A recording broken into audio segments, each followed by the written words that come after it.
Good evening, everyone.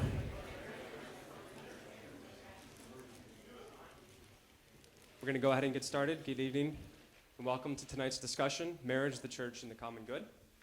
My name is Michael Bradley. I'm a staff member with Notre Dame's Tocqueville program for Inquiry into Religion and American Public Life. It's my pleasure to introduce tonight's speakers. I'll start by acknowledging and thanking the two co-sponsors who have made this evening possible.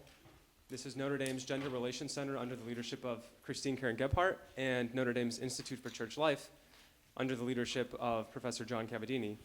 And in a special way, I hope you'll join me in thanking Christine, who has worked tirelessly in the past few months, has fielded more than enough annoying emails from me to keep her occupied about all of the logistics to bring this event to fruition. So please join me in a special way in thanking Christine.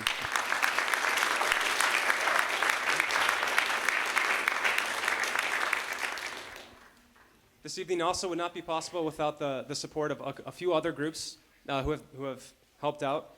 The Irish Rover, Notre Dame's independent student newspaper, Students for a Child-Oriented Policy, and also the Sycamore Trust, which is a group of alumni dedicated to Notre Dame's Catholic mission.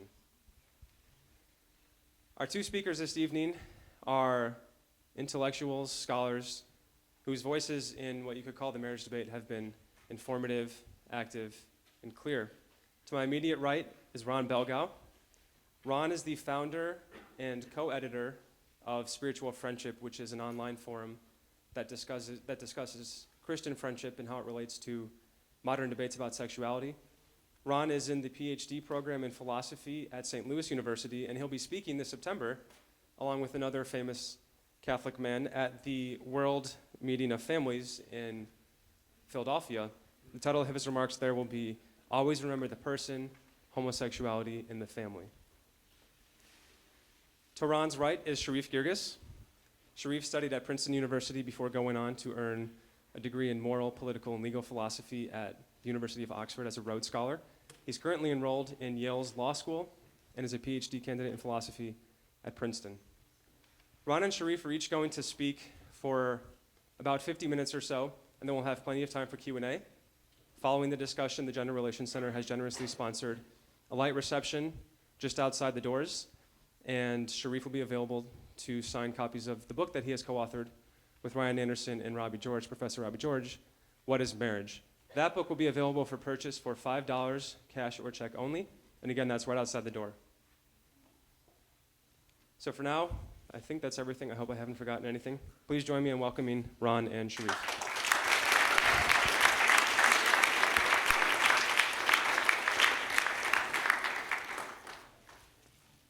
It's a little bit intimidating looking out at this room. There's so many smart people. I feel like there's much more challenging questions than you could get at a PhD defense. So anyway, I want to start off by talking a little bit about the challenges of this conversation. And particularly, as a gay Catholic who supports the church teaching, the challenge that I think the marriage conversation has created. Now, the crisis that we're facing in our culture is, I think at its root, a crisis of belief. That we're in a culture in which it has become more and more the default stance to approach things from an agnostic perspective. That we no longer count the question of whether or not God exists as important. Now, a particularly clear example of this can be found in the Episcopal Church. In 1979, John Shelby Spong was elected Bishop of Newark, and he went on to deny virtually every sentence in the Nicene Creed. The divinity of Christ, the existence of God, the virgin birth, a variety of things. Was never, there was certainly controversy around him, but he was never brought up for charges of heresy. In 1996, Bishop Walter Reiter, an Episcopal bishop, was brought up on charges of heresy for ordaining a gay man who was in a partnered relationship. Now, I don't think it's a good idea when a bishop ordains an openly gay man as a priest, but I'm more concerned at a bishop who denies the existence of God than I am at a bishop who ordains an openly gay priest. In 2003, Eugene Robinson was elected bishop, and this was the thing that triggered the split between the traditionalists in the Episcopal Church and the more progressive group that had John Shelby Spong would be an important representative of. Now, it seems to me that this is an example of a conversation that has lost its bearings in first principles. It's clear that, for whatever reason, there was much more objection to homosexuality than there was to defense of basic Christian belief. And I think that this is something that we need to look at very closely in this conversation. I also think that even when we talk about sexuality specifically, we end up with a kind of shift in the topic. So traditionally, and here I'm not just speaking in terms of Christian belief, but natural law generalizations that hold across most cultures in most times and places, the purpose of marriage is to ensure that children are born in marriage and that marriages will provide a stable home for children. So we have various kinds of social pressure to discourage out-of-wedlock pregnancy and various kinds of social pressure to encourage the stability of marriages. Now,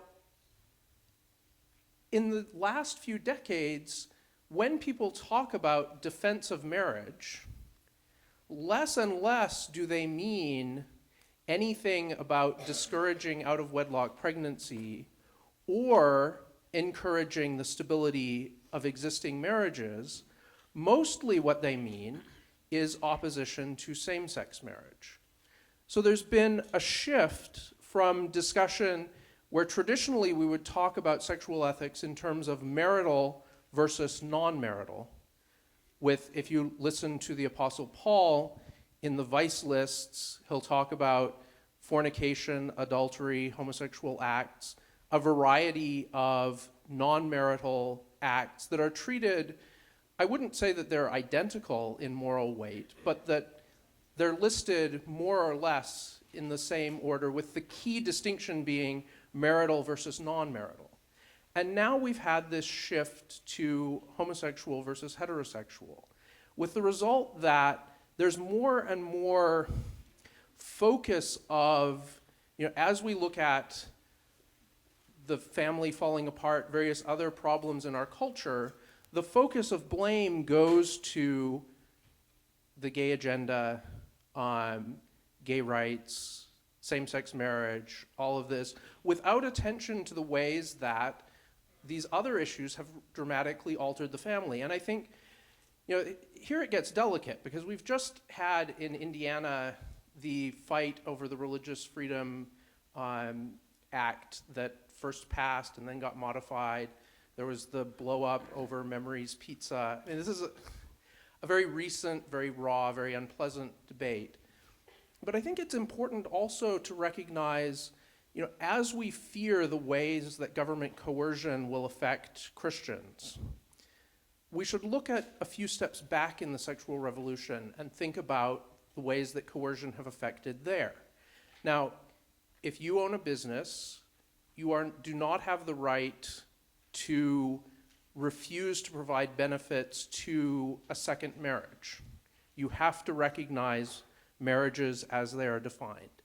But even more, if you are in a marriage, your lifelong vow to be faithful has no legal effect. And if your spouse decides that they want out, the government sides with the spouse who wants out, not with the spouse who wants to be faithful to the marriage vow that they made before God and the church. So I think it's just important as we approach this conversation to be aware of how much, even the way that it's presented from the traditional perspective, what's called the traditional perspective, ends up adopting the earlier stages of the sexual revolution while resisting the later stages.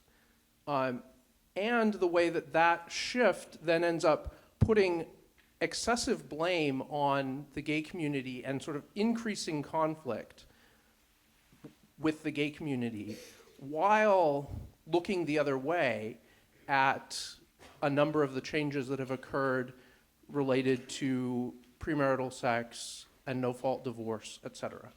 Now, I'll turn it over to Sharif to talk more about just fundamental first principles about marriage and so forth.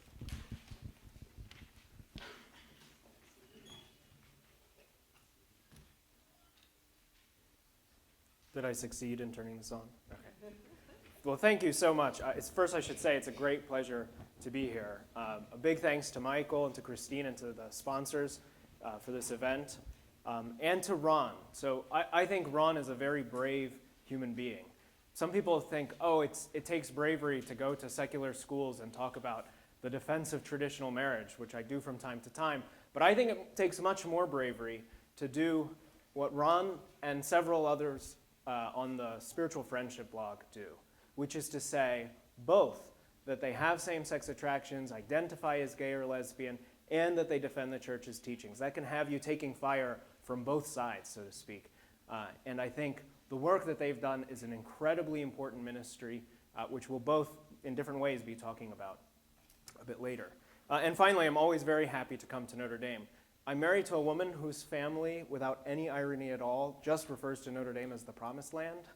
So in conversation, it's like, oh, do you have a trip to the Promised Land later this month?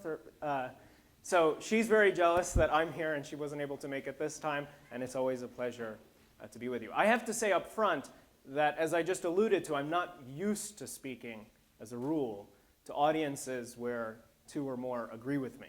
So I'm going to be thinking through some of this in real time, so I ask for your patience.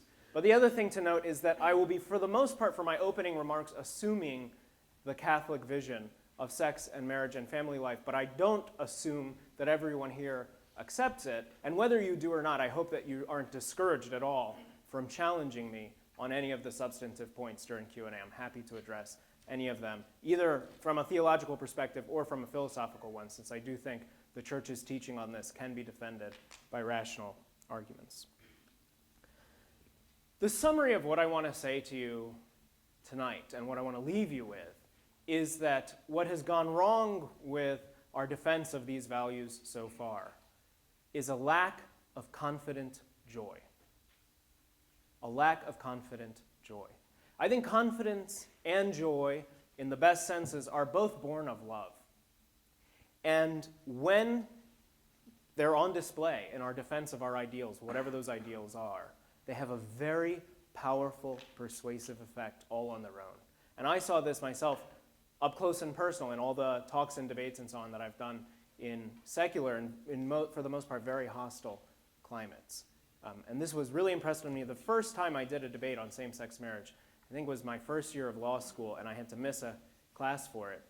And when I came back the following Monday, a friend I think it was in con law, came up to me during the break in con law and said, "So I noticed you were gone on Thursday." And I go, "Oh boy."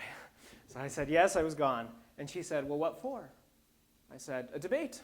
She said, "Oh, on what topic?" I said, "On same-sex marriage." She said, in this kind of like, we all know what you're going to say, but I have to ask, like, well, what side were you on? And so I paused and I thought, should I do it? And I just thought, okay, go for it. Put a smile, be confident, go for it. So I said, "Against." She paused, and she paused, and finally her face lit up and she said, "Was it one of those debates where you go and they just assign you a position?" She just couldn't accept it. But as soon as she saw no, actually, and here's what I was saying, and here's how it went, her dismissive attitude towards the traditional view immediately switched to one of genuine curiosity.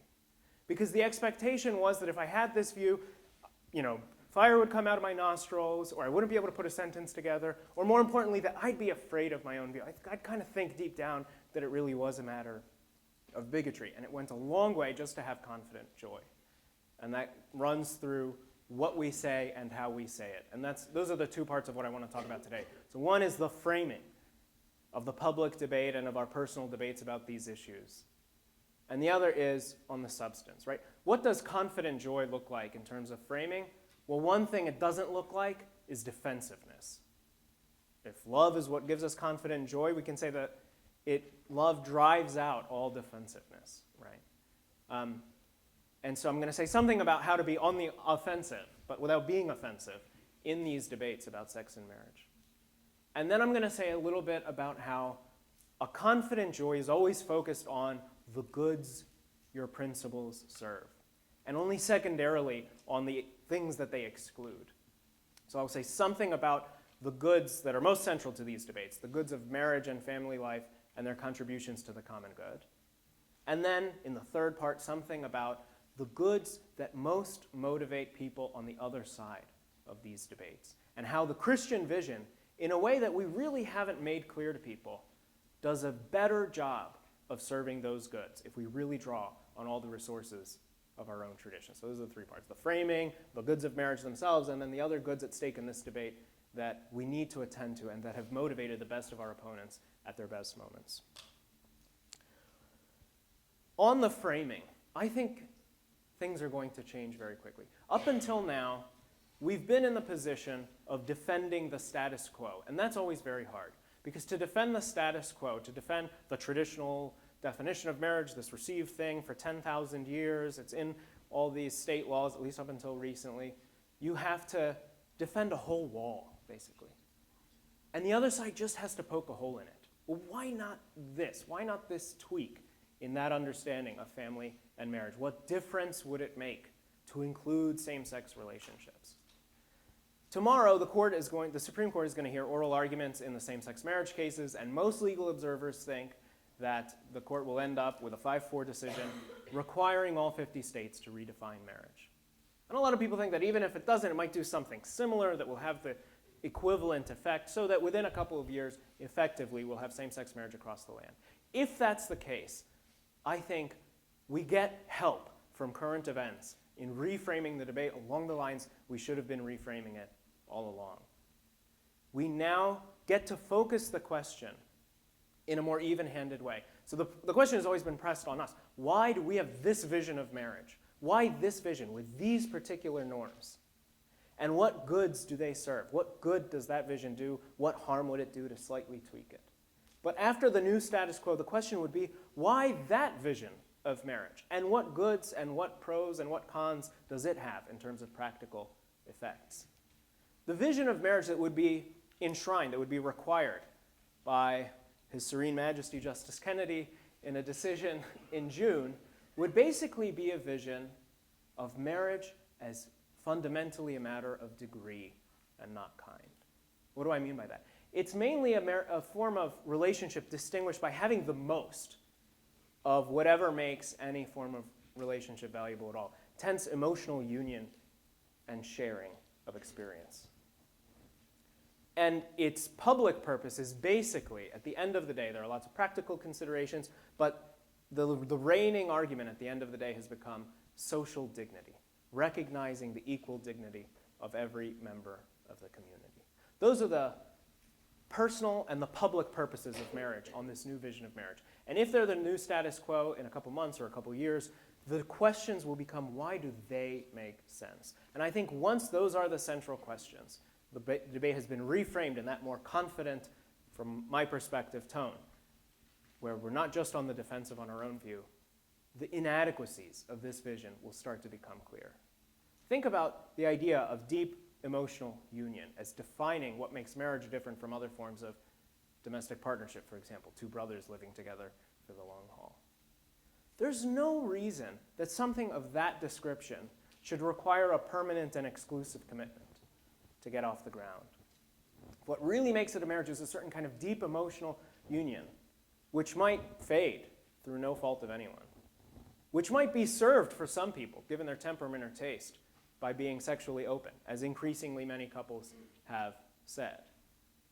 then there's no reason in principle to require a permanent and exclusive commitment up front for that kind of relationship. That would be a kind of oppressive restriction, arbitrary, having nothing to do with the essence of what makes it a marriage. But most people who would maybe favor same-sex marriage because it's kind of like going with the flow for now, don't think that's right. They think if that's the implications of this new vision of marriage, that vision gets marriage wrong somewhere. The idea that marriage is inherently a union of two people also becomes really hard to see on this view. If what makes it a marriage is a deep emotional union, then yes, 2 men or 2 women can have it, but so can 3 men. There was a profile in New York Magazine a couple years ago of a throuple, a 3-person couple. 3 men who live together, they're committed to doing it for the long haul, they've thrown their lot together. All the burdens and benefits of common life, they're committed to sharing them. They don't want to be stigmatized, they don't want kids they raise to be stigmatized, they want all 3 names on the deed, on the tax filing, they want to present to the world as one. This vision of marriage has no argument against the idea that it's unjust discrimination to exclude that throuple. So the first thing is, once that becomes the new status quo, we'll see this vision of marriage got marriage wrong somehow. It couldn't explain certain features that most people still think pertain to marriage: permanence and exclusivity and two-ness and so on. But then the second thing is, we will start to be able to question the effects. What are the effects of enshrining this vision of marriage in law? Of teaching by our law and policy that what makes it a marriage is a deep emotional union, that its basic point is a kind of personal fulfillment and status.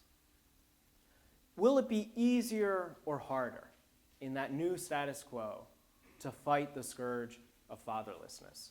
If you have redefined marriage to make fathers optional, to teach that it's bigotry to think that mothers and fathers are both essential, is it going to be easier or harder to encourage men to stick with their wives and children? Something that, apart from this debate, people on both sides of the aisle would be willing to say is a problem that we need to fight. Is it going to be easier or harder to encourage men and women in general to stick with it when the going gets tough, when that emotional union fades, which on this vision of marriage, after all, just means their relationship has reverted to a kind of friendship? Is it going to be easier or harder to say marriage, from a social perspective, is about prioritizing the needs of kids rather than the fulfillment of adults? I think those questions answer themselves. And we're already starting to see some people come out of the shadows and tell their own personal stories on these issues. So in the marriage cases now before the court, there's an amicus brief, a friend of the court brief, that was filed by 6 children of same-sex couples who say, we love our 2 moms, we love our 2 dads, but it's not the same as having a mom and a dad. Marriage is, in a phrase I recently saw, the institutionalization of the missing parent. And that hurt us. It's not a knock against our parents to say that missing our mom or our dad was a harm to us. And creating a situation where that was deliberate is itself an injustice. You'll increasingly see people like this come out and tell their own personal angles on these real social consequences to teaching a new vision of marriage. So those are the ways in which I think current events will help us do what we should have been doing all along, which is to make this a more even debate. Say there are 2 visions of marriage on offer, not just one vision with a hole to poke in it, that they have different consequences, and that we have to interrogate those consequences. But then, of course, as I've said, the other side of confident love, or confident joy born of love, is to have a positive vision to offer people when they ask, all right, I get it, I see there are problems with this, it doesn't quite make sense of marriage, it has these consequences, what's the alternative? And here, my co-authors and I, in the book that Michael alluded to, try to give a philosophical defense of a vision of marriage that's deep in the Christian and Jewish traditions, in the concept of one flesh union, but it's also present to a remarkable extent in the thought of ancient Greek and Roman thinkers who had no connection to Judaism or Christianity, which really suggests it's something that human reason has some access to as well. And the way that we captured it is by the idea of comprehensive union. So the basic thought was a kind of Aristotelian one. Any form of community, any bond, is made by common action, by cooperation towards common ends in the context of a commitment. So you have an academic community here. It's made by the common action of research and investigation and teaching and learning. All of those are oriented to the common ends of knowledge and understanding. And the commitment, the norms that shape this community make sense in light of those two things. The norms of academic integrity and open inquiry and so on, which serve publication and teaching, knowledge and truth. And the same kind of parallelism now, but with marriage, where marriage is defined in those three dimensions by its comprehensiveness. So what does that mean? So it's comprehensive in its common action, in the dimensions of the partners united in the marital act. Most people understand marriage, unlike friendship, is not just a union of heart and mind, but heart, mind, and body. It unites all levels of the beloved. And most people also get that that bodily union part has something to do with sexual union. Well, in this vision of marriage, what makes a bodily union between two people is what makes for a bodily union within a person. So my heart and lungs and so on are all one flesh because they're all coordinated together towards a single bodily end of the whole, my biological life. And that radical kind of bodily union is possible between two people, but just in one respect. It's in the marital act that a man and a woman themselves are coordinated towards a single bodily end of the whole, the reproduction of them as a couple. So marriage makes possible a real bodily union in something more than a metaphorical sense. It allows the man and woman to unite, to extend their union of heart and mind along the bodily dimension, and in that sense to have a comprehensive union. It's comprehensive in the range of the goods that unite them, right? So the university community is united around intellectual goods, a sports community around athletic goods, and marriage is somehow united around all of these things and more, most people get. And that's why it gets lived out in domestic life. You kind of share a little bit of everything. And what makes sense of that? Well, again, most people would get that it has something to do with family life, with bearing and rearing new kids. But here I think the conjugal view best explains that. Because the very act that makes marital love is also the kind of act that makes new life. And so on this view, the relationship embodied by that act is fulfilled and extended by the bearing and rearing and educating of children, by family life.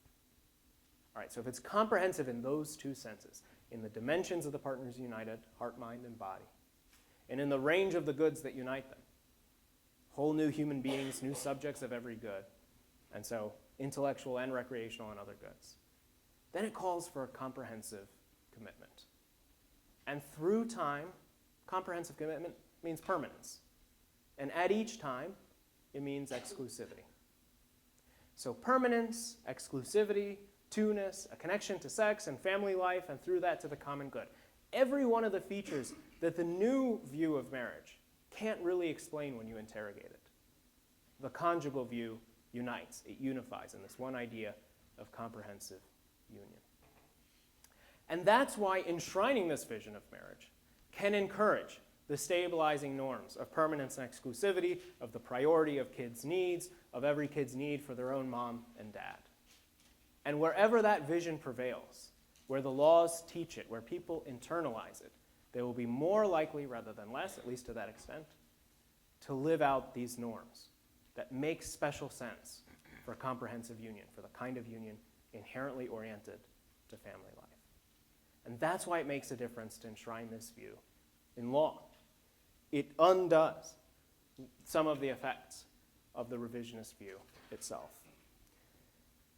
All right, so that's the positive vision, that, okay, there's this kind of union which is valuable in a special way for the partners in it, total union. It's not just another form of companionship, it's union of heart, mind, and body. That has value in itself. Has special value for the common good because it's the only kind of relationship that can link kids to their own mom and dad and that can encourage across the board permanence and exclusivity and these other stabilizing norms. But remember the other thing I said about a confidently joyful witness to these truths is that it won't just focus on the goods we were originally concerned with. It will also focus on the goods that most concern our opponents. And what are those goods? I think, in short, a lot of them at least can be summarized in two words: loneliness, or the opposite of it, in communion, so a kind of fear of loneliness, communion, and the other is a concern for social dignity. So a fear of loneliness and a fear of social exclusion, of seeming less in the eyes of society. And on these 2 points, I want to say, it's not just that we don't need to redefine marriage to serve those 2 things, but that actually within the Christian tradition, we have resources for doing a better job on both fronts than the revisionist or the secular vision in its wildest dreams can hope for. Why is that? Well, take the first thing. Take the concern about communion. Right? One very common argument for same-sex marriage is everybody needs someone. They need a number one person, as one of my critics puts it. They need someone who knows when their plane is getting in, someone who everybody else calls when they're most concerned about them, like they haven't been themselves lately. Do you know what's up? But think about how this vision would solve that problem. It basically says every form of intimacy has to be sexual. It's not really a sexual intimacy. It's not a romance. It's not real intimacy. And it sees romance as mainly a kind of personal fulfillment, a vehicle for personal fulfillment. In a lot of ways, that vision of marriage is going to undermine the goals it's trying to serve. If you limit our possibilities of intimacy to romantic relationships, then you're going to leave everyone out in the cold who, for whatever reason, doesn't have a romantic commitment. And if you think of romance as basically a kind of personal fulfillment, then even within the romantic relationship itself, there will be a kind of alienation, a kind of serving of my own needs first. How does the Christian vision improve on that? In the most radical way. When Christ comes, he says really surprising things, even about family life, right? He says, I have come to set mothers against daughters and mothers-in-law against daughters-in-law.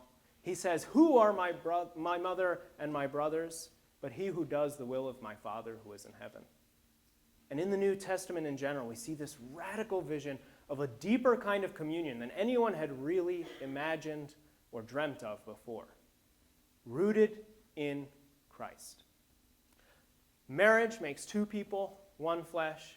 Christ was offering in some way to make everyone who accepted his promise one body and one spirit in Christ, as we say in the Mass. That the deepest kind of communion was something that was available to everybody, whether or not they were lucky enough to find a romantic partner, and so on.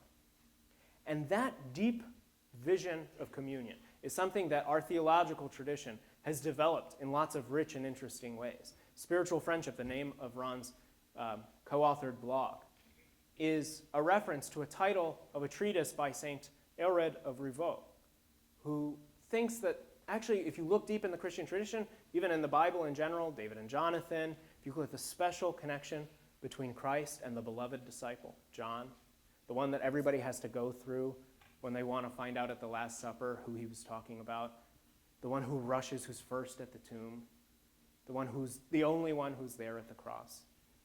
If you want to look at the Christian tradition, you'll see the resources for a deep kind of communion that has nothing to do with sex and marriage, and that can equally, and if not more deeply, sate our need, our loneliness. That's something that Ron is going to develop at greater length. But I just want to point to the fact that we have the resources within our own tradition, and in particular, by having a more prosaic, a more mundane view of marriage, we open up more space for deeper forms of intimacy that aren't sexual. We have a more expansive view of intimacy in that sense. We're not saying it's just about sex and romance. People in other forms of communion can find deep fulfillment as well. But then the second thing is social dignity, right?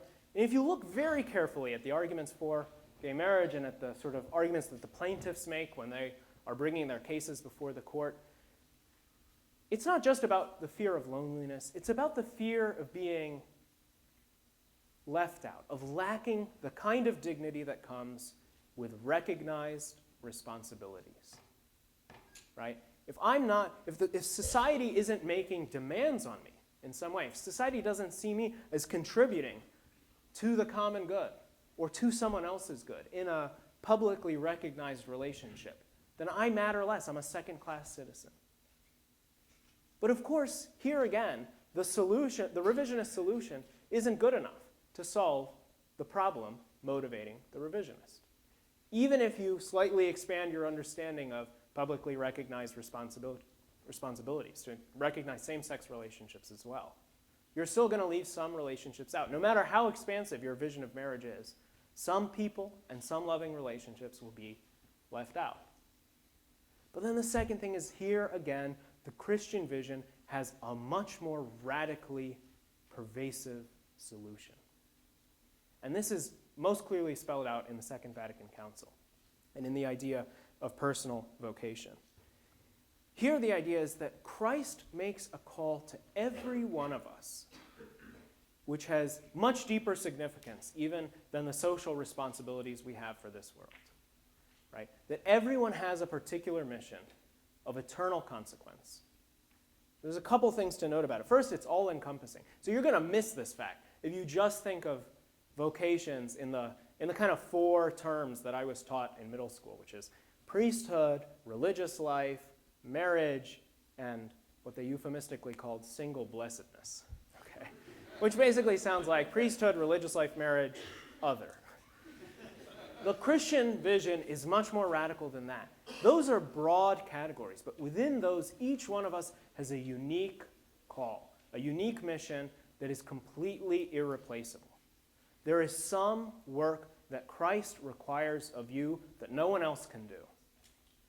It is also work that matters for more than just the common good that we're kind of throwing together here and now. And the Second Vatican Council in Gaudium et Spes says that our vocations are ways for each of us to work on some of the raw material that will make its way into the kingdom. When Christ returns, he's going to join a new heaven to a new earth which is indelibly marked by whatever contribution you in particular have made to it in response to your vocation. Literally, for all of eternity, the kingdom will be a little bit different because of what you did in response to your own call. And if you don't do it, there's no one else who can replace. That is a kind of social dignity that's beyond the wildest dreams of any secular horizon, however expansive. And that's a way of responding to another need that the revisionist is concerned to alleviate. So I think if you have this vision of the kind of communion that's possible within the church and the kind of social dignity, the recognized need and responsibility for each person, the idea that Christianity or its vision of sex and marriage is cramped or cruel is actually just going to start to look ridiculous. It's going to look harder and harder to believe, even down in your bones and not just as an intellectual matter. And this combination of a more specific vision of marriage plus a very expansive vision of vocation will give us a very different ethos. It will remind us some truths that will make any kind of hardship connected to sex and marriage easier to bear. It'll remind us that both marriage and single blessedness point to our union, our ultimate union as one body and one spirit in Christ. Marriage points to the fact that it's a union of mind and body. And single blessedness, celibacy, points to the fact that it is all-inclusive, right? It reminds us that while marriage is based on our reproductive life, and so it will end at death, the kind of union that celibacy points to is based in our supernatural life, so it will never end. It reminds us that there isn't a kind of normal standard vocation for those who can with contingency plans for those who can't, but again, unique calls made to us each and willed in love from the foundation of the world. And for all those reasons, it reminds us that our most basic identity, our most basic marker of status, is not as single or married or gay or straight or member of this or that particular family or household, but a son or daughter of God, made in his image, destined for his household, and for the glory of his kingdom, to which we will have contributed. Thanks.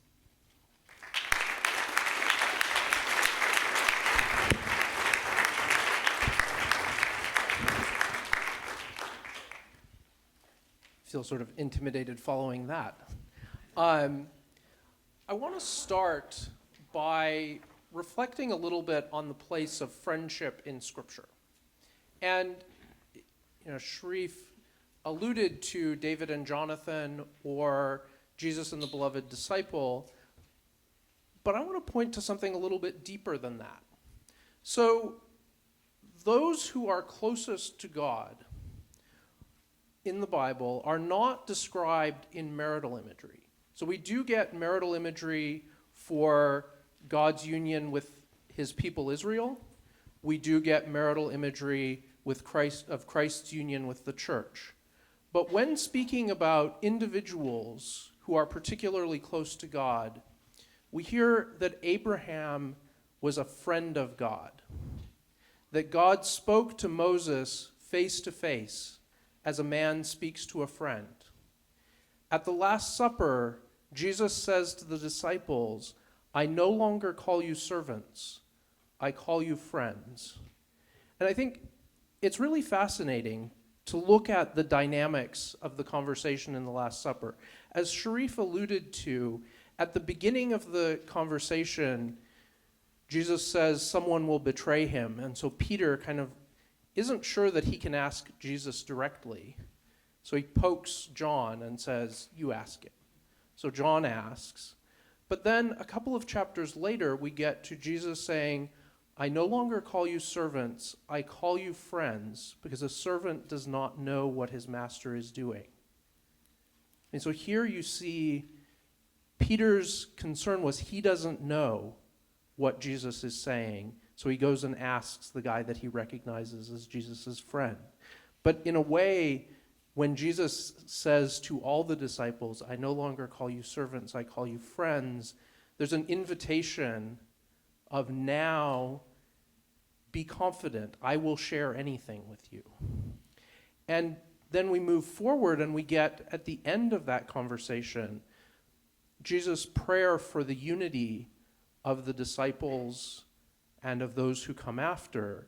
And here, what is the image of unity he uses? That you may be one as I and the Father are one. That's the depth of the call when Christ offers friendship to us. The ultimate end of that friendship with God is to be one with him as Christ and the Father are one. Now, obviously, in contemporary culture, all of that is going to just be lost on people. I think for a lot of us, thinking of being friends with God is almost like being Facebook friends, that we occasionally see his updates pass our feed. Maybe if he starts getting too irritating, we unfollow him. He's still on the friends list, but we're not getting the updates. I joke, but I think that there is that sense in which many of us, myself included, often just do not cultivate that deep relationship with God, do not consider the possibility that if we pursue relationship with God, it becomes possible to enjoy the intimacy of speaking with God as a man speaks to his friend. But yet this is Teresa of Avila, who, probably is one of the greatest mystics in terms of the marital imagery of union with God, also speaks of contemplative prayer simply as speaking to God as one speaks to a friend. And that quote is used in the Catechism for the discussion of contemplative prayer. Well, if we live in a culture where we don't understand, where friendship is this sort of optional, not very important thing, what does it do to our understanding of the gospel if we can't relate to that?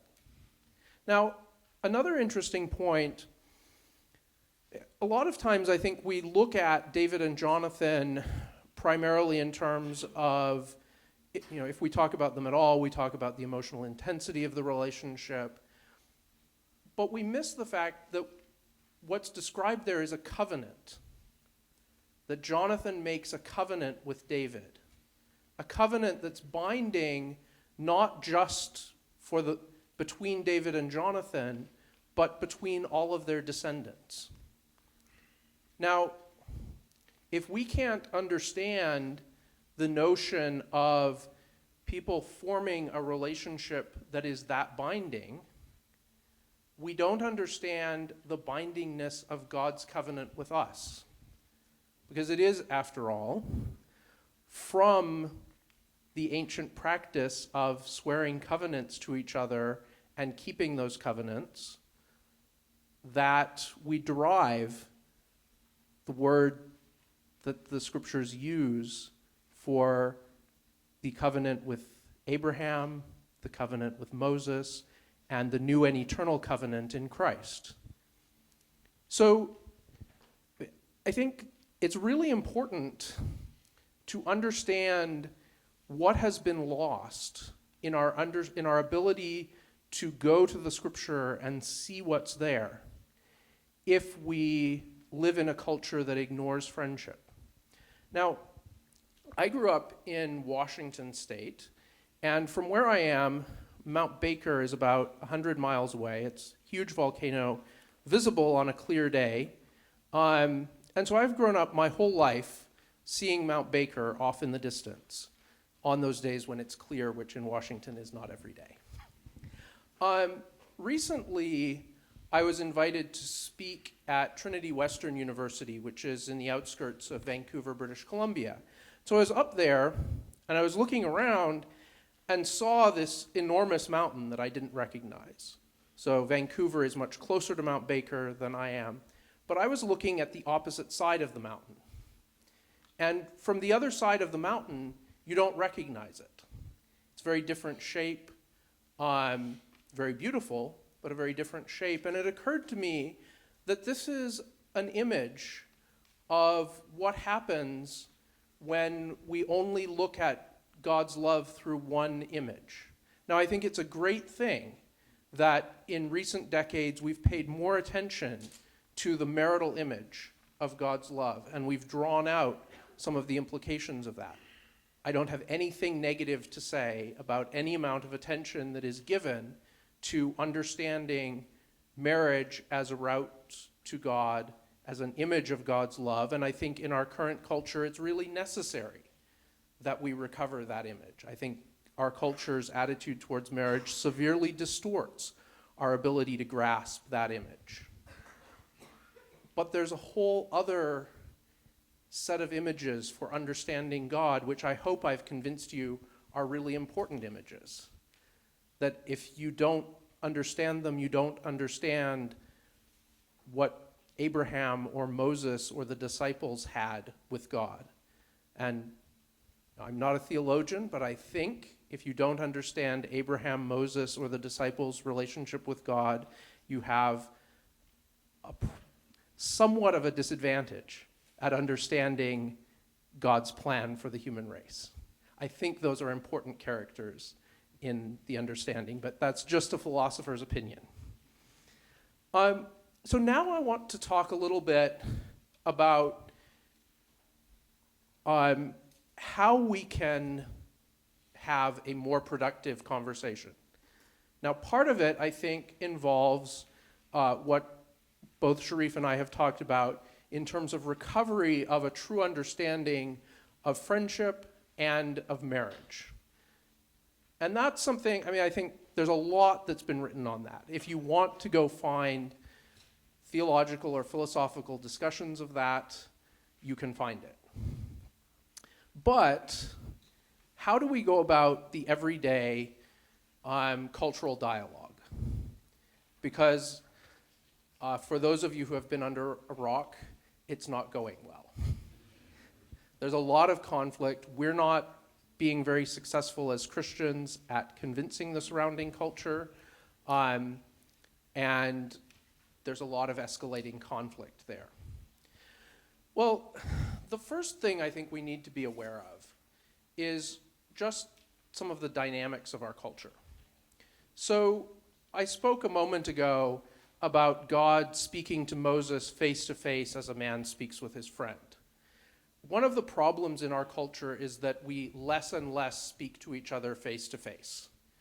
The internet has had both tremendously positive effects on our culture in terms of more access to information and so forth, and I think, tremendously negative impact. And I think one of the most negative is that more and more we interact apart from face-to-face communication. Now, if you go on the internet and look at comments on news stories, on blogs, whatever, I used to work in computers, and I have no idea how the user interface is designed that it seems to attach directly to the least rational part of the human mind. However, people say things in internet comments that they would never, under any circumstances, say to their worst enemy's face. I mean, no matter how much we hate people, when we're looking at them face to face, there are just certain things that we understand about what to say and what not to say, that when people are sitting in front of their computer and upset about this, that, or the other thing that they have just read, for whatever reason, those filters do not kick in. So part of this is that in this loss of face-to-face interaction, we've lost the context of community. That without the internet, we tend to interact with people that we interact with on a variety of levels. Family members, members of our parish. And with that loss of community, there's a kind of dehumanization and incivility that we do not react to people as if they're human. There's another problem. I think one of the things that all of us have learned from being a member of a parish, even if we happen to be in a parish that is closer to our general approach to Catholicism than certain other parishes might be. One of the things that all of us have to learn about in being in a parish is that you simply cannot ever assume that everyone at the table agrees with you, of a random collection of people in your parish.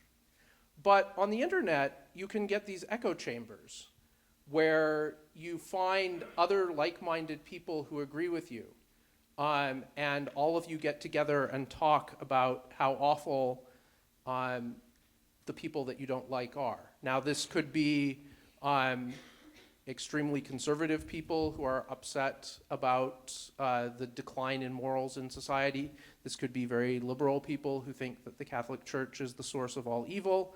But you get these echo chambers where you say very uncivil things about the people that you don't like, with the filters off that would be in place if you were trying to converse about the same thing in a family gathering or at a parish or whatever. And you have a bunch of other people who cheer you on and who agree and who say other uncivil things, and very quickly you get a tremendous degree of uncivility.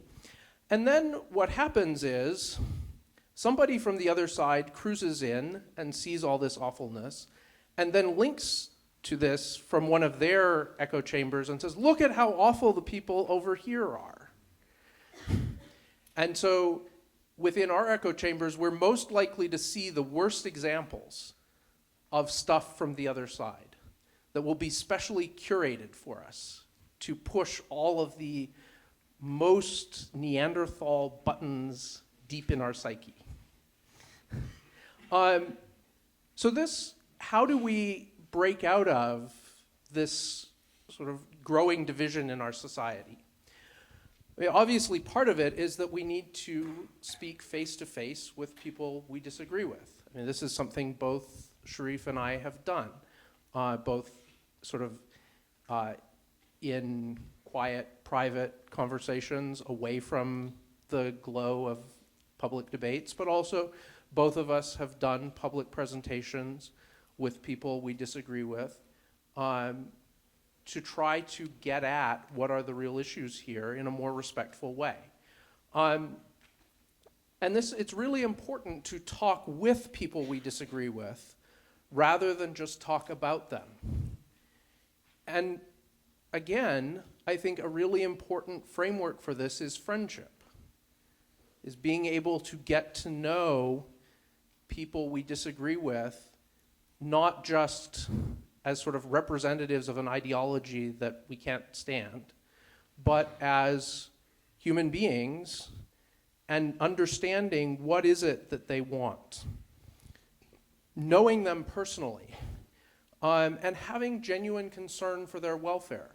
I think that when people see us demonstrating genuine concern for them, it helps to get some of the barriers down and break through the conflict. And I think this is not just something that we go out and try to be nice to other people and then they will be nicer to us. There are many people on the other side who would like to have more respectful dialogue and who feel that the obstacle to respectful dialogue is us, not them. Now, they may be right, we may be right, I don't know, but I think it's important to recognize that it's not just that when we try to make this effort, there may be people out there who were hoping for that and are looking for that. And of course, there are also lots of people who this divisiveness in our society makes it very hard to trust that that will happen. But I think what's really key is interacting with the person that we're dealing with, not as a sort of overall abstraction, to not think of this as Christians versus the gay rights movement or something like that, but to recognize, there's a lot of variation among Christians. If you say, are Christians nice? Either answer, yes or no, is good. There are not nice Christians, there are nice Christians. Are Christians open to dialogue? Well, there are Christians who are and there are Christians who aren't. It's not helpful to ask a question like that. But is this person that I'm getting to know open to dialogue? Well, that can be a more useful question. And how am I learning about this person's concerns, which they may or may not share with the larger gay community? And my guess would be that those of us who have been in Christian circles long enough know that when a Christian speaks with someone who's involved in the gay rights movement, the question, how many concerns is this Christian going to share with me, varies depending on which Christian they're talking to. There isn't a monolithic, this is what Christians think about almost anything.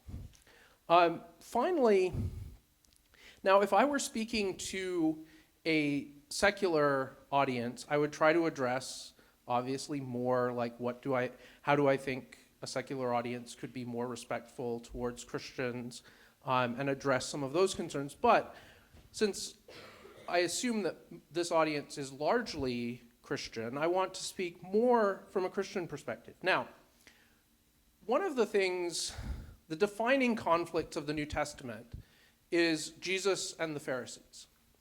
And an enormous amount of Jesus' teaching is in one way or another related to trying to explain to the Pharisees why he does what he does, generally unsuccessfully. But think about the parable of the Good Samaritan, the parable of the lost sheep, parable of the lost coin, parable of the prodigal son. All of these are trying to explain to the Pharisees why Jesus interacts with sinners the way he does, which they're not happy with. Now, I want to close with just a brief reflection on this. So first, think of Jesus with the woman at the well. Now, in that dialogue,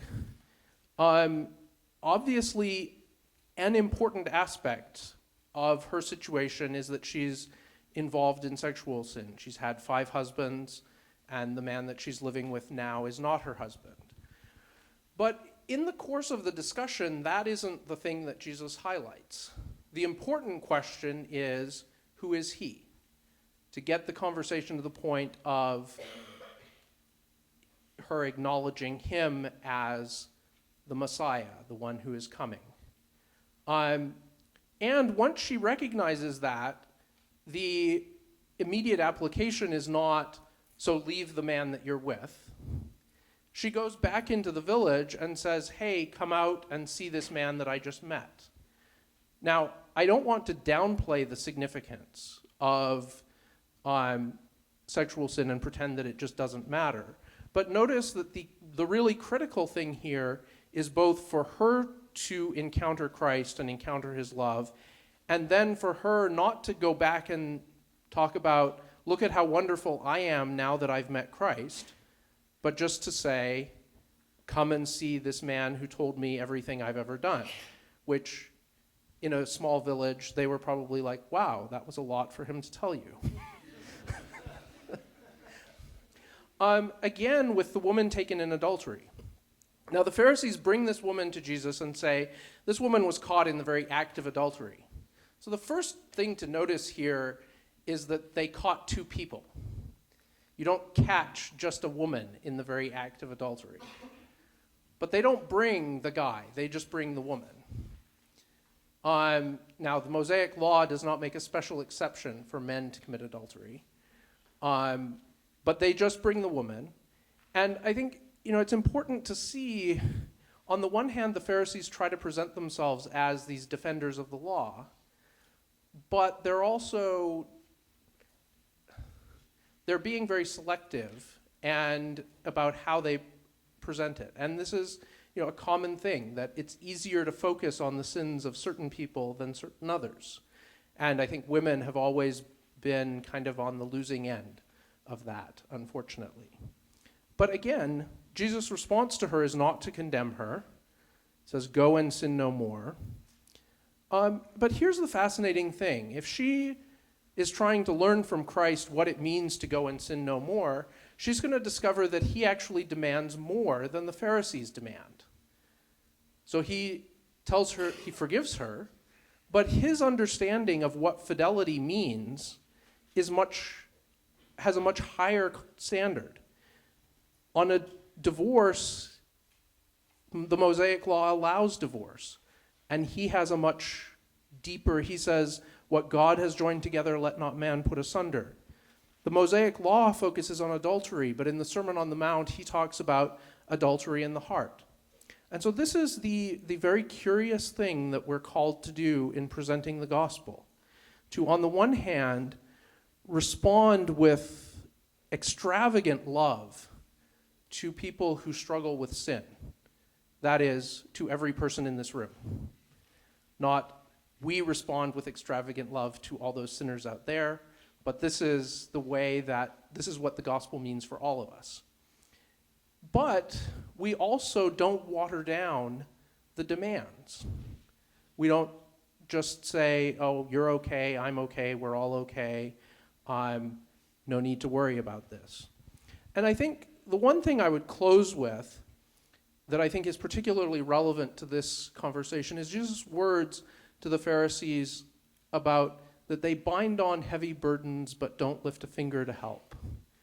I hope that all that I've said about this relating to people as friends and trying to reach out should suggest that however we try to convince people of the high calling that God gives to us, we should always be willing to help them bear whatever burdens go with obedience to the gospel. Thank you very much.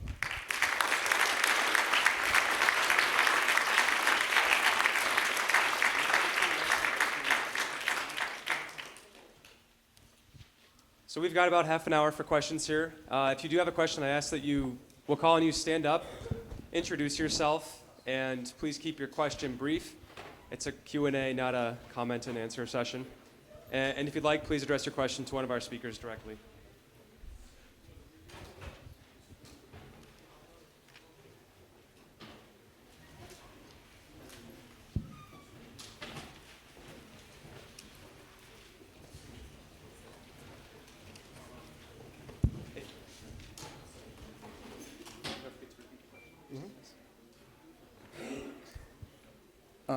Maybe the fellow on the left, I forgot your name. Carl Truman is a professor of church history at Westminster, and he said that the greatest doctrinal question of today is the historicity of Adam. And you're referencing Matthew 19 with marriage. Jesus implies the historicity of Adam there. We live in a culture that really doubts that, and I think that doubt is playing havoc on marriage, perhaps. What do you think about that? Interesting. So the question is basically,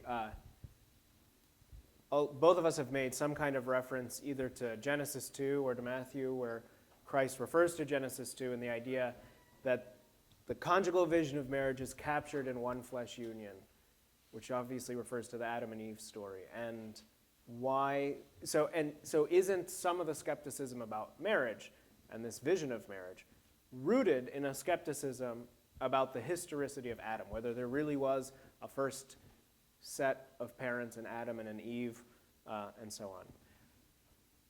I think the same vision of marriage could be sketched even if people doubted that. So for two reasons. One is that in general, again, there are roots of this kind of vision of marriage with remarkable parallels to different degrees in Greek and Roman thinkers who had no connection either to Genesis 2 or to Matthew 19 or otherwise. So Plutarch, Musonius Rufus have remarkably similar visions of marriage and even very similar concepts to my concept of comprehensive union. The total amalgamation, I think, is the uglier term that shows up in Plutarch, for example.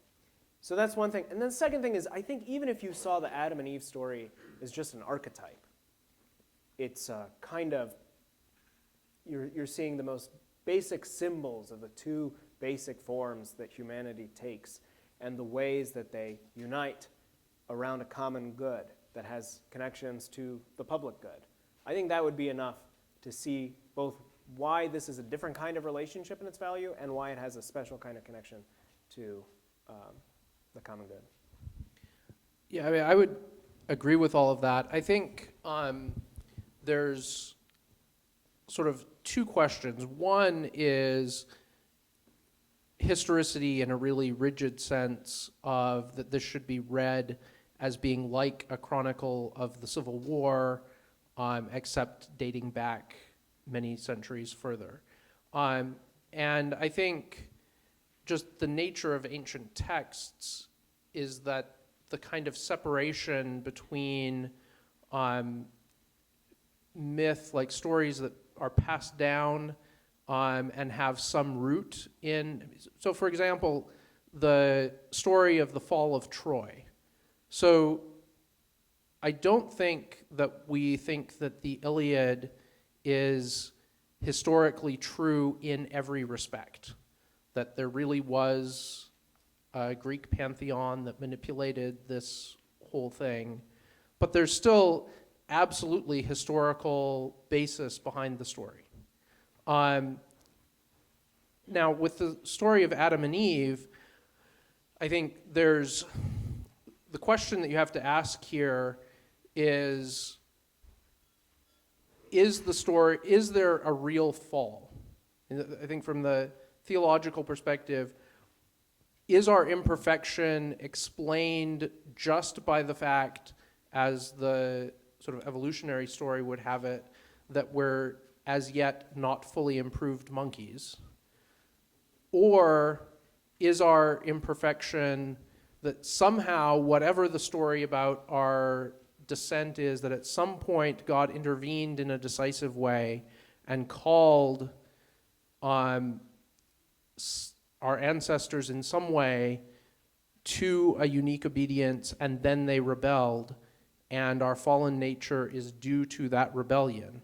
Now, I think that, from a theological perspective, there has to be some historical basis behind Adam and Eve being in some way set apart from whatever ancestry they had, called uniquely by God, given unique gifts, and then rebelled against God and lost what they had been given.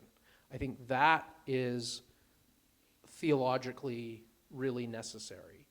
I think that the chronology that Adam and Eve existed at the date that you would get to if you counted back the genealogies is not as clear. And even you look at biblical genealogies and there's overlap, but there's conflict.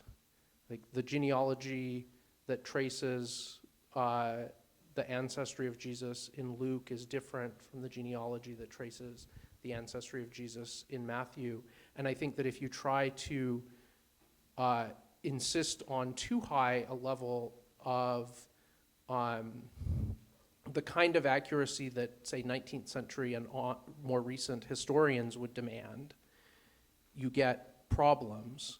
But I think you don't have to give up the idea that there is a real historical basis behind the stories that the Jews told about their origin, while still conceding that those stories were passed down orally, that they're not recorded in the same way that, say, our histories of the Civil War or our histories of the Revolutionary War are recorded.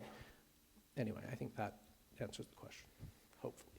Just before fielding the next question, I neglected to mention that our evening's co-sponsors have evaluation forms. Some of you probably received them as you walked in this evening. But in case any of you did not and you'd like one of those forms, there are more at the back. So be sure to pick one up if you'd like to fill out your thoughts about how this evening's program went before or as you're leaving.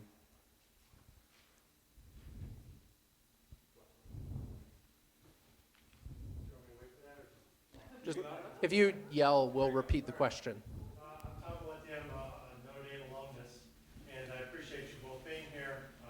And I came because I wanted to find most of the information you find out on the marriage debate is one side.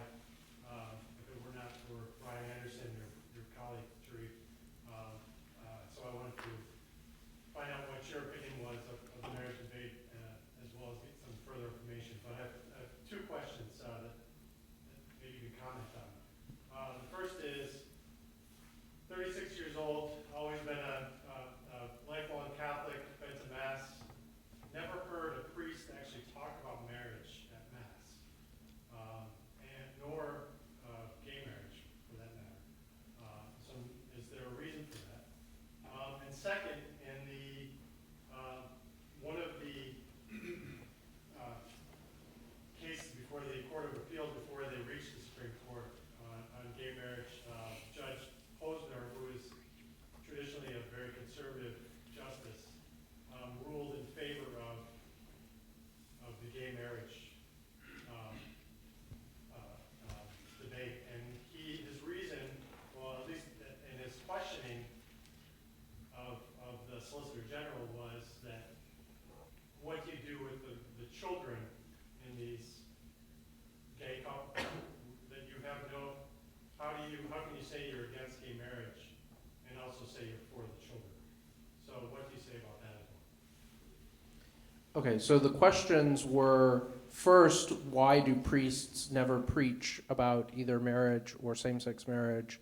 And second, a question about what about the children in legal cases? I'll say something about the priests, and do you want to? Sounds good. Okay.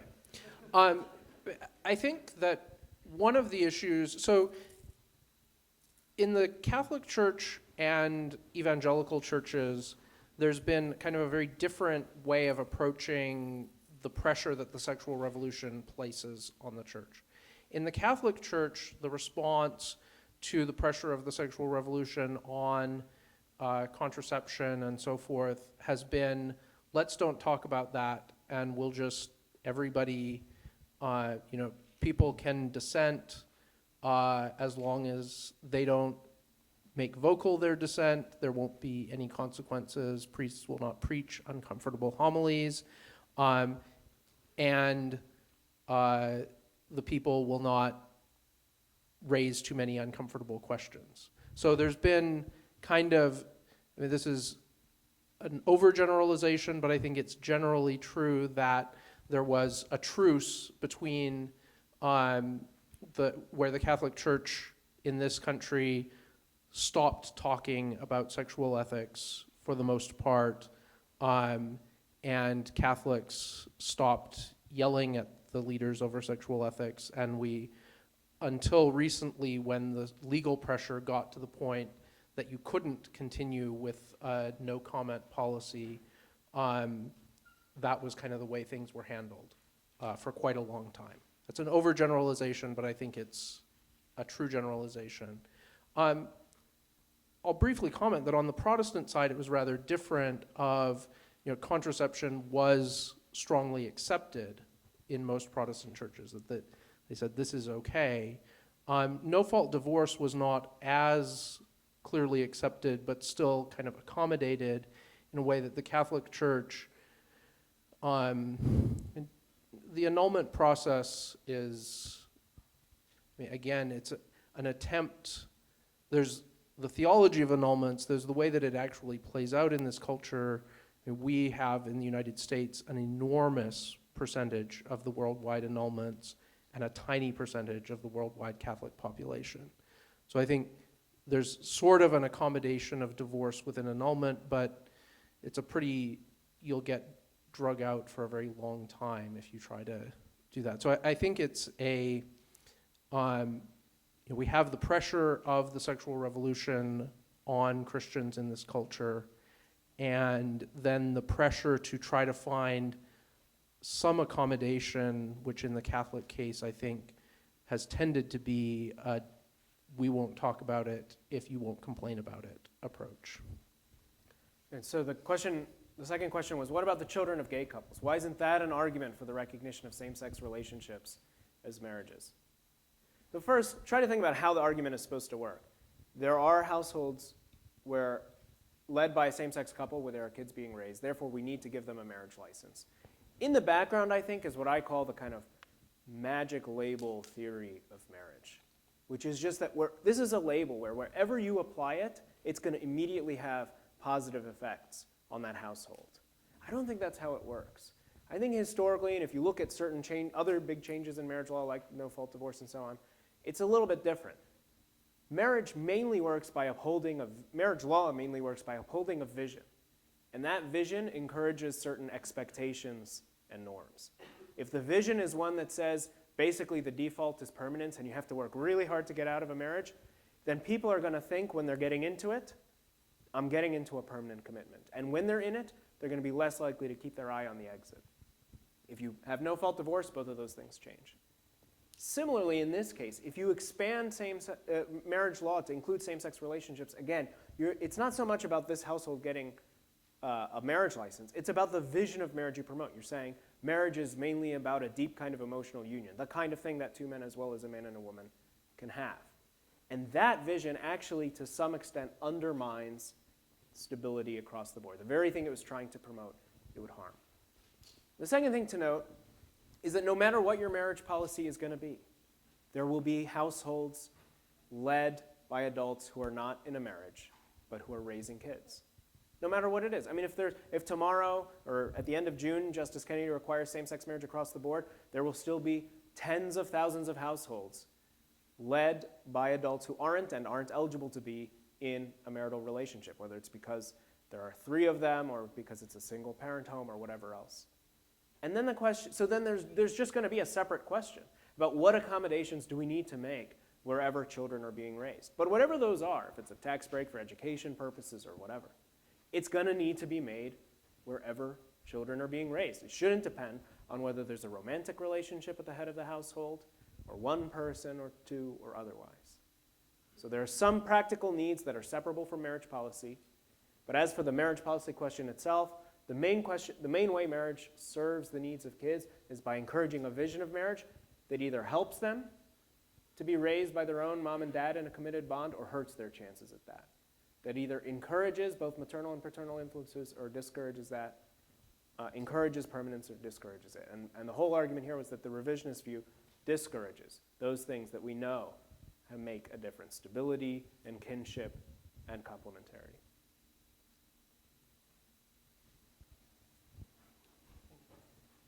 There were 2 questions, right, one behind each other. So back.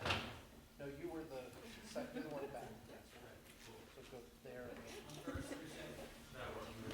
Go ahead. Who wants to lead first? Terry Kane, political science PhD. Thank you very much for your charity and courage speaking tonight. 2 quick questions. How do you respond to concerns about an individual learning how to put forward some of the arguments you've made once you've left the room? There's a lot to grasp and it's tough to get at. How does an individual go about learning to think about this? Secondly, is it even worth it? How do you respond to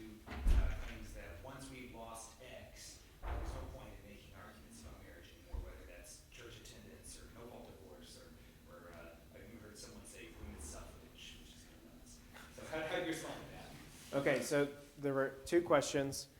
One is, well, all right, you've shared lots of nice info about how do we package this? Like, if we wanted to leave the room and then say something on an elevator with 30 seconds with an opponent of our views, what do we say? And the second thing is, what do you say to people who say, it's not worth it?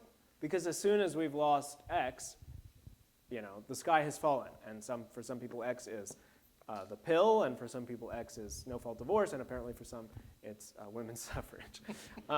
Okay, I'm in favor of women's suffrage, in case anyone was wondering. Yes. Me okay. too. So, on the first question, in a way, I'm the wrong guy to ask. But I do have some resources. So there are some slogans, right? Kids need a mom and a dad, the institutionalization of the missing parent, these ideas that try to quickly get at the heart of one or another of the concerns about redefining marriage in the public life. But if you have 30 seconds, I think you should spend them trying to even out the debate. Say, no, hold on. Before I tell you why I have my vision of marriage, you tell me what your limits are and why they're not injustice and bigotry. Right? There are 300 LGBT and allied scholars and activists a couple years ago signed a document saying love and commitment are what make a marriage, and for that reason, of course, we should recognize same-sex, but also multiple partner, multiple household, deliberately temporary, sexually open, and even non-sexual unions. Because who are we to say what type of love or what shape of commitment? You take that last sentence, who are we to say?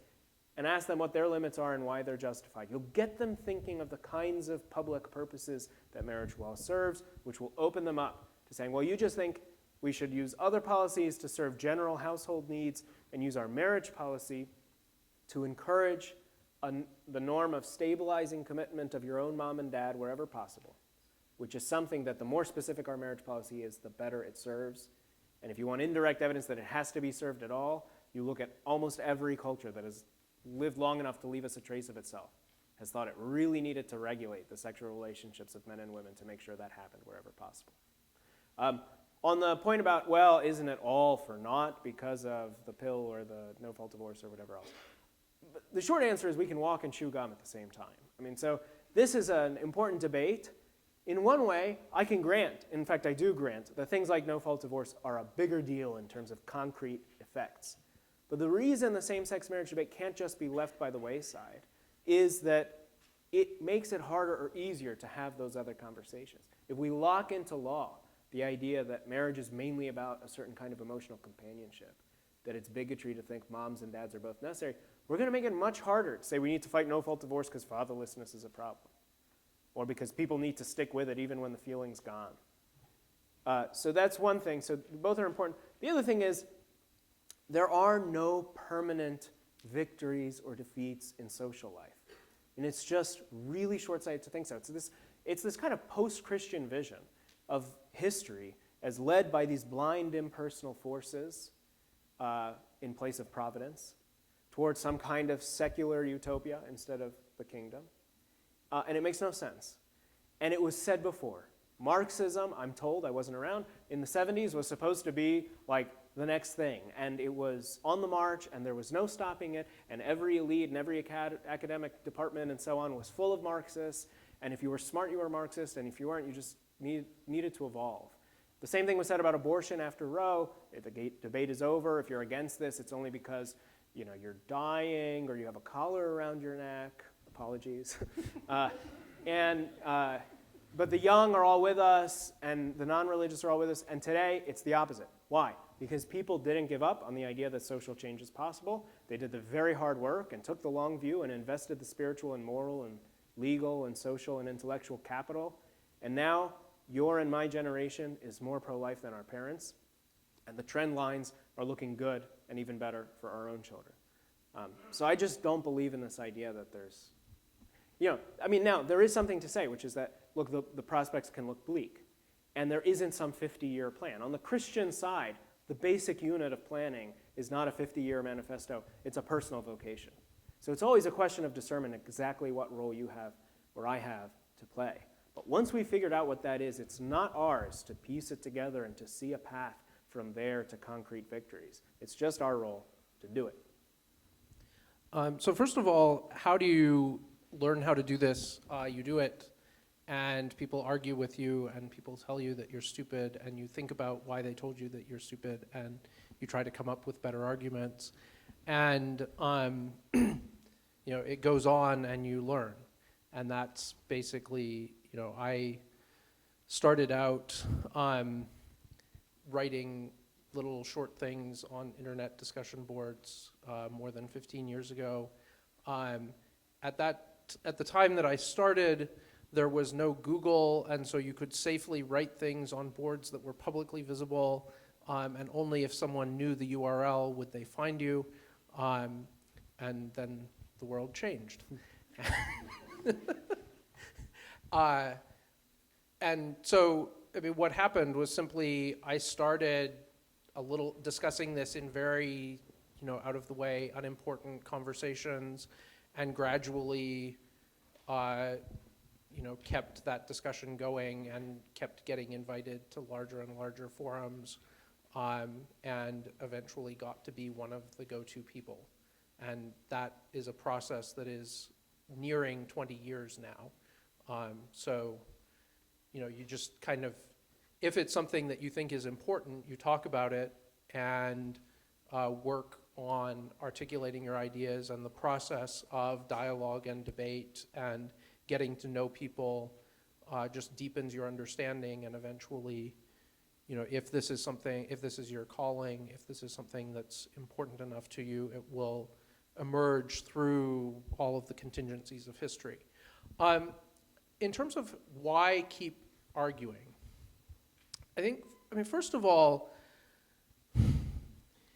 I think we need to have a little bit more understanding of, if we have more understanding of the history of the gay rights movement, we would have more confidence of the possibilities of change within our lifetime. In the early 1970s, when the gay rights movement started, you could still get beat up by the police in San Francisco if you were gay. I think the New York Times wrote nasty articles about early gay rights leaders. I think when Christians feel themselves under siege in contemporary culture, they have no clue what it was like for early gay rights leaders. And the world changed. And it changed because people were willing, they had a vision that they kept pushing for in society. And I agree, there isn't inevitability that the world has been going in one direction for the last 40 years, therefore it will continue going in that direction for the next 1,000. That just isn't the way things work. And if you think about someone like Reagan, who was very much an outsider for most of his career, made several attempts to run for the presidency, I think starting in 1968, and was always this weird conservative, crazy person that no one was interested in. And eventually, in his 70s became president. And for better or for worse, his vision of conservatism is now the default for the Republican Party, if not something more conservative than him. Whereas the party of Nixon was a radically different party.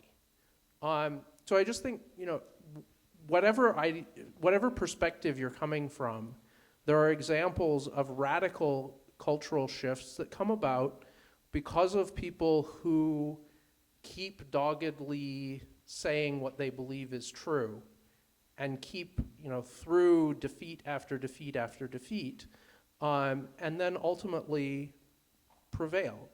I think Karol Wojtyła in Poland is another example of someone who kept resisting communism through decades in which communist rule seemed inevitable, and it continued to seem inevitable until suddenly it fell. I think up until the late 80s, it still seemed like communism was there in Eastern Europe and in the Soviet Union forever. And then suddenly it was gone. And I think most people who did not live through that do not understand how sudden and how surprising that fall was. And then let me just close with a little bit of hope here. I think that the Christian vision for sexuality can be profoundly attractive. That when we look around at the changes that have come about because of the loss of permanence, that the amount of emotional suffering and drama that is generated by a series of short-term relationships, and this is not a heterosexual or homosexual point, this is just post-sexual revolution, it becomes the norm for people to have a significant number of fairly short-term relationships that are often entered into with the hope that this relationship is going to be my source of hope for the rest of my life. And it ends after not very long, to tremendous heartache, to be succeeded by another relationship of the same kind.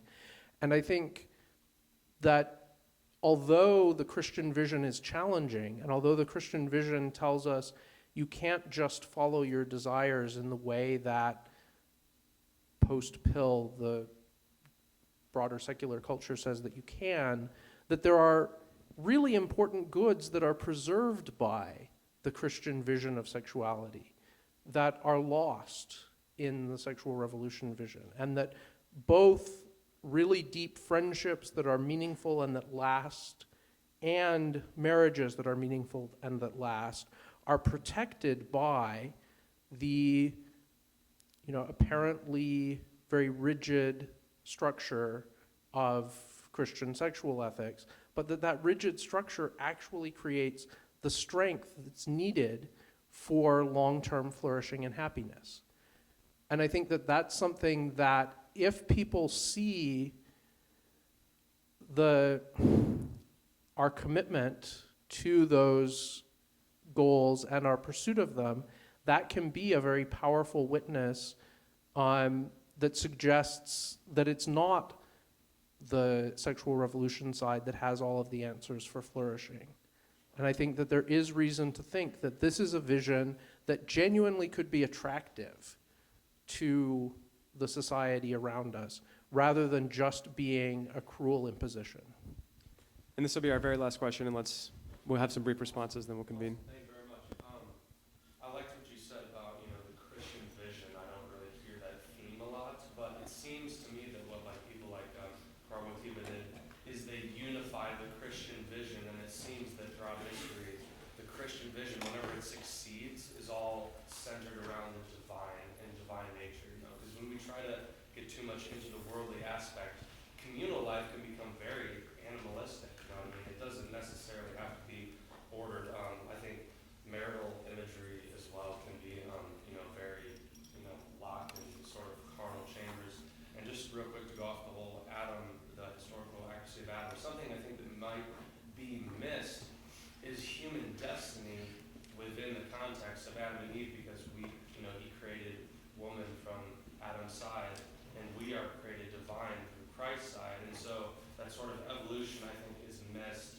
And then when we're just focusing on that, on the symbol of the pierced heart, I think we kind of lose the focus a little bit. But in the argumentation sphere, the number of Christians statistically, I think, should be able to at least get a majority in understanding within the realm of gay marriage and whatnot. So what can you say about, this is my first question, what can you say about sort of making the argumentation culture a more of evangelizing culture, so that there's more of a shared Christian vision before there is a pure argument, you know what I'm saying? And so, there's also this pattern in secular society where the secular society wants to continually make things more animals. We're just evolved beings from whatever, stardust or something, I guess is what you're telling me. Let's get to the conclusion of the question Okay, here. yeah. So what can you say basically on making the central theme of the argumentation basically evangelizing and unified within divine context? Good. So I guess Thank you for your time. we'll have to do quick responses because I know we're up at the end. So the basic question is, what about shouldn't evangelization be the center of the argumentation on this stuff? You have a Christian base and then you work from there. Well, I think yes and no. So on the one hand, these norms and ideals and even the policies serve goods that count as goods that really help people whether or not they're Christian. And so they should be the kinds of things that, a child does better on average with her own mom and dad, even if she's not any particular religion at all. So that's one thing to note. The other is that sometimes the biggest blocks to evangelization, the biggest blocks to people coming to hear the message of Christ are based on the cultural disputes we're talking about. So they think that it's a cruel vision, therefore I don't need to hear about whether the Gospels were reliable or the stuff about Jesus eating fish sandwiches a couple days after he was dead. I mean, I know it's all crazy, because I know the thing that's most close to my face right now, this like Christian vision about sex and marriage, I know is so repugnant that the other stuff can't have anything going for it. So sometimes you have to clear the brush on the path to faith, and that's something that only philosophical or policy or other kinds of secular argumentation can do. On the other hand, all of our arguments as Christians have to be in the context of thinking that we're not just trying to recruit somebody for an abstract moral ideal or even for a cause that really serves people's interests, but for a relationship, for a communion, for unity with a person. And that's going to shape how we argue. It's going to mean theological arguments sometimes, philosophical sometimes. It's also going to mean you never argue to win over your opponent. To win a contest over your opponent. You argue to win over the opponent. And so I think it's much more about the methodology and the spirit with which we argue necessarily than about just excluding philosophical ones. Yeah, I would say, first of all, with Karol Wojtyła in Poland, he actually was very well respected by non-communist secular intellectuals and spent a lot of time cultivating them, inviting them to come have dinner with him, spending time with them, participating in intellectual discussion with them. And I think there's real value in our ability to present the gospel that's found in learning to speak the language of unbelievers. I mean, you see this with Paul on the Areopagus. He starts talking in terms of Greek philosophers rather than immediately talking in terms of the gospel. So I don't see it as, it seems to me that talking about the truth of the gospel is not limited to exclusively theological discourse. It's, here is truth, let us present it through all of the avenues that are possible. But I do think, I was talking with someone who was complaining about, what is marriage, that it's presenting this secular argument, and said, is the goal of the book just to get people into limbo? That this will just convince them not to commit sins that would get them into hell, but it doesn't bring them to Christ. And I think it's an unfair comment about the book, but I think it's something that we should be aware of, is that although both natural philosophical arguments and theological arguments can be part of sharing the gospel, our goal is never a purely secular goal, even if we are engaged in secular arguments. Our goal is always, if all that we do is convince unbelievers not to commit a few sins, we haven't done anything really to fulfill the vocation that God gave us. Ultimately, his interest is in being in relationship with those people, not just to reduce the number of sins in their ledger. And so I think that's not to say that there's not a place for the kind of secular philosophical argumentation that you find in What is Marriage, but I think it's really important when we engage in that kind of argument to understand the ultimate goal. And this is something I'll just say personally, in being trained as a philosopher, one of the things that is very apparent to me is that even within Catholic schools, the desire to be pleasing to secular academia frequently very negatively impacts our ability to understand philosophy from a Christian perspective. And I think that it is important, even when we are going to speak in secular terms to a secular audience, that we're doing so from a perspective of a deeply Christian understanding. And that if we're not training people in that sort of holistic understanding of secular disciplines like philosophy or law, we're not preparing people to adequately engage in the kind of outreach and dialogue with the secular culture that the church needs. If you're interested in learning more about secularism in limbo, you can purchase a copy of What is Marriage just outside. And also, don't forget, Christine, I believe, has the evaluation sheet, so pick one up on the way out. Please join me once again in thanking our speakers.